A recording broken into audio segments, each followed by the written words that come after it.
আসসালামু আলাইকুম। সংবাদে আপনাদের সবাইকে স্বাগত জানাচ্ছি। আমি ফিরোজ তোহা। শুরুতেই আরবে কেবলস সংবাদ শিরোনাম। বাংলাদেশের সর্বশেষ গুরুত্বপূর্ণ আপডেট সংবাদে আপনাকে স্বাগত। শুরুতেই সংবাদ শিরোনাম, পরে বিস্তারিত। প্রথমেই জানাবো, দেশের সব গণ্ডগোলের রিমোট কন্ট্রোল দিল্লির হাতে বললেন গোলাম পরোয়ার। ক্ষমতাচ্যুত সাবেক প্রধানমন্ত্রী শেখ হাসিনাকে আশ্রয় দিয়ে ভারতের সরকার যে ভুল করেছে তার সমালোচনা করেছেন বাংলাদেশ জামাত ইসলামের সেক্রেটারি জেনারেল অধ্যাপক মিয়া গোলাম পরোয়ার। তিনি বলেছেন যে বাংলাদেশটিকে একটি ধ্বংসাত্মক কার্যক্রমের মধ্যে ঠেলে দেওয়ার জন্য ভারত পরাপরই প্রচেষ্টা চালায়, আর তাদের প্রধান হাতিয়ার হচ্ছে পালিয়ে যাওয়া স্বৈরাচার শেখ হাসিনা। এই স্বৈরাচারী বিগত সময়গুলোতে দেখেছি এই স্বৈরাচার বাংলাদেশটিকে ধ্বংস করার জন্য ভারতের সঙ্গে সবসময় হাত মেলাতো। এবারও ঠিক একই কাজ করেছে সে। শুধুমাত্র ভারতে পালিয়ে যায়নি, বরং বাংলাদেশের যত সমস্যা রয়েছে সবগুলো ভারত থেকেই পরিচালিত করা হচ্ছে। এরপর জানাবো, জুলাই শহীদদের স্মরণে এবি পার্টির প্রতীকী কফিন মিছিল। জুলাই গণঅভ্যুত্থানের শহীদদের স্মরণে রাজধানীতে প্রতীকী কফিন মিছিল করেছে আমার বাংলাদেশ পার্টি এবি পার্টি। প্রতীকী কফিন মিছিলটি বিজয়নগর থেকে শুরু হয়ে কাকরাইল, নাইটেঙ্গেল ও পল্টন মোড় প্রদক্ষিণ করে পুনরায় বিজয় ৭১ চত্বরে এসে শেষ হয়েছে। মিছিলের নেতাকর্মীরা ফ্যাসিবাদ বিরোধী বিভিন্ন স্লোগান দিতে থাকে। এদিকে ফেসবুকে পোস্ট দিয়ে সাংবাদিকের আত্মহত্যা।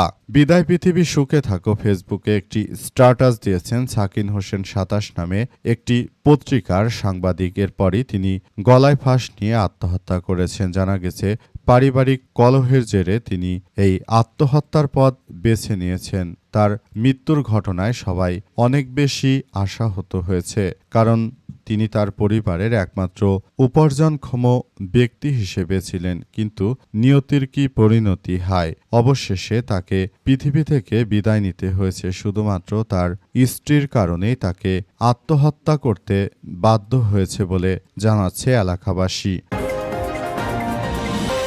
এবারে জানাবো, বাংলাদেশে মেধাবী তরুণ তরুণীর কোনো অভাব নেই বললেন জাইমা রহমান। বাংলাদেশে নাকি কোনো মেধাবী তরুণ তরুণীর অভাব নেই বলে জানিয়েছেন প্রধানমন্ত্রীর কন্যা জাইমা রহমান। তিনি আরও জানিয়েছেন যে বাংলাদেশে শুধুমাত্র একটি জিনিসের অভাব আছে, সেটি হচ্ছে সঠিক গাইডলাইন দেয়া হচ্ছে না। এ কারণে যথাযথভাবে সবাই কাজ করতে পারছে না।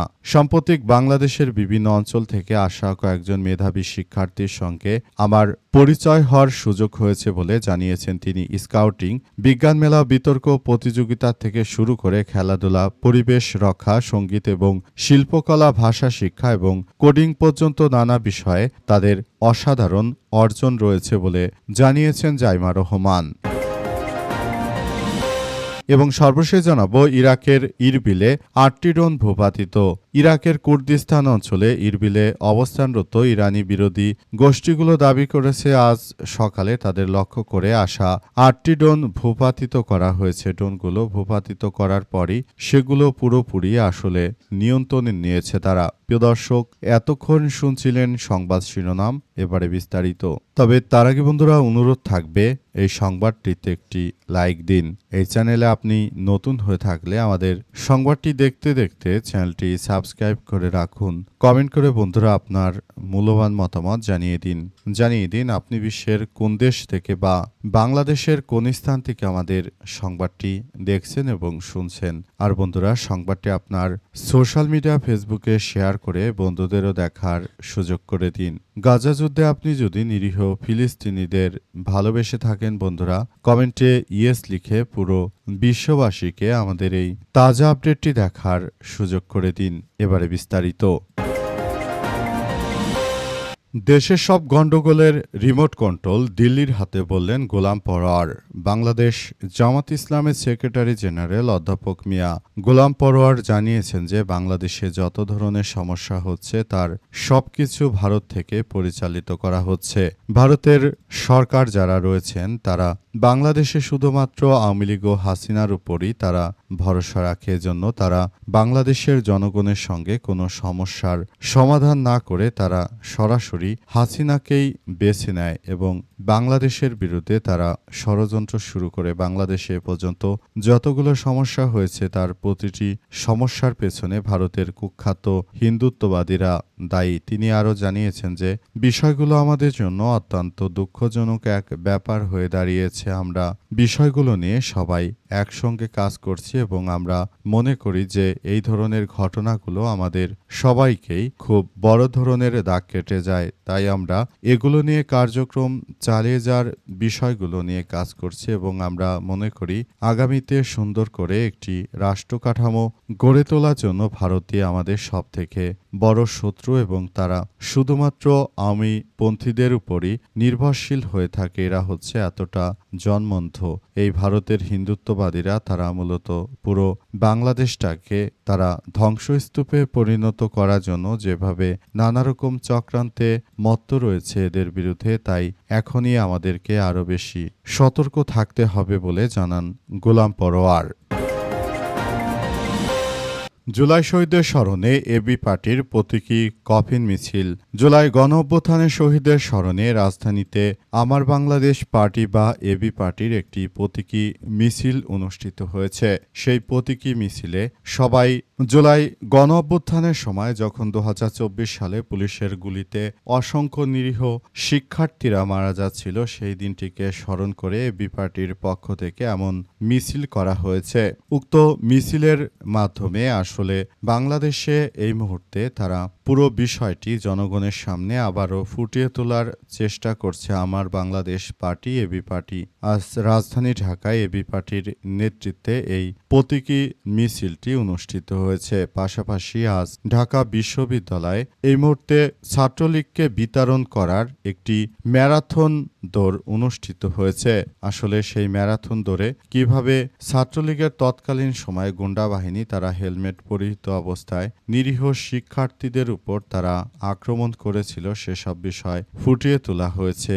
আরও বলা হয়েছে যে কেউ যাতে ভবিষ্যতে এই ধরনের কোনো ঘটনা আর না ঘটাতে পারে সেজন্য ইতিমধ্যে আরও দেশের মানুষকে আরও ব্যাপক কার্যক্রম চালাতে হবে এবং যারা ভালো ব্যক্তি তাদেরকে যেন আগামীতে ভোট দেওয়া হয় যাতে করে কাউকে আর এভাবে ক্ষমতা থেকে তাড়াতে না হয়। ন্যূনতম এতটুক কমন সেন্স যাতে থাকে যাতে করে উক্ত ব্যক্তিরা যাতে করে ক্ষমতায় আসার পর কোনো বিষয় হলে তারা যেন নিজের লজ্জাবোধ থেকে তারা ক্ষমতা থেকে পদত্যাগ করে এমন ব্যক্তিদেরকেই আসলে ক্ষমতায় বসানো উচিত।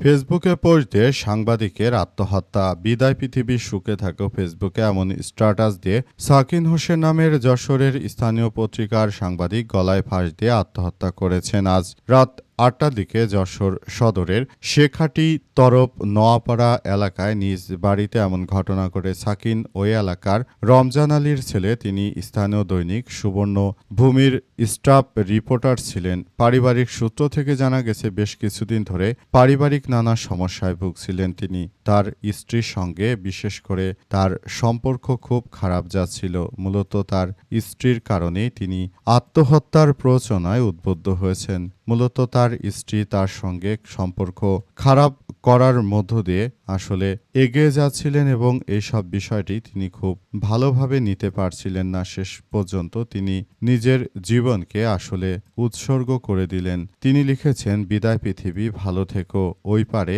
দেখা হবে।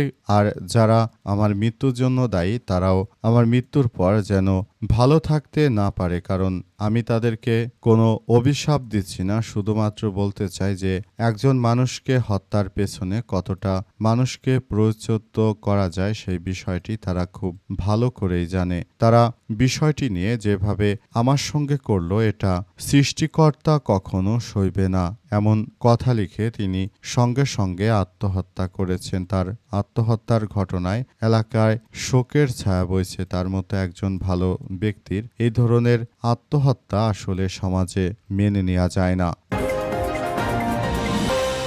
বাংলাদেশে মেধাবী তরুণ তরুণীর কোনো অভাব নেই বললেন জাইমা রহমান। প্রধানমন্ত্রীর কন্যা জাইমা রহমান জানিয়েছেন যে আমি বাংলাদেশের বিভিন্ন মানুষের সঙ্গে কথা বলেছি। আমি সব কিছুতে এমনভাবে কার্যক্রম চালানোর কথা বলেছি যাতে করে যেখানে বাংলাদেশের প্রতিটি মানুষ যাতে করে সবাই খুব সুন্দরভাবে কার্যক্রম চালাতে পারে। আমি মনে করি বাংলাদেশে কোনো মেধাবী তরুণীর অভাব নেই। শুধুমাত্র তাদেরকে প্রপারভাবে যদি ট্রেনিং দেওয়া যায় তাহলে বাংলাদেশ একটি ভালো অবস্থানে চলে যাবে।